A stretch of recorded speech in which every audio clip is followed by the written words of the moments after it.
Hey.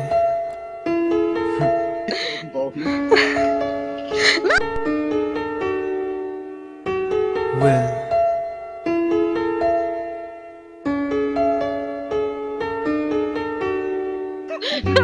Ich sehnt mich seit Jahren danach, es dir zu erzählen, dass du der Grund bist, dass ich an Liebe auf den ersten Blick glaub.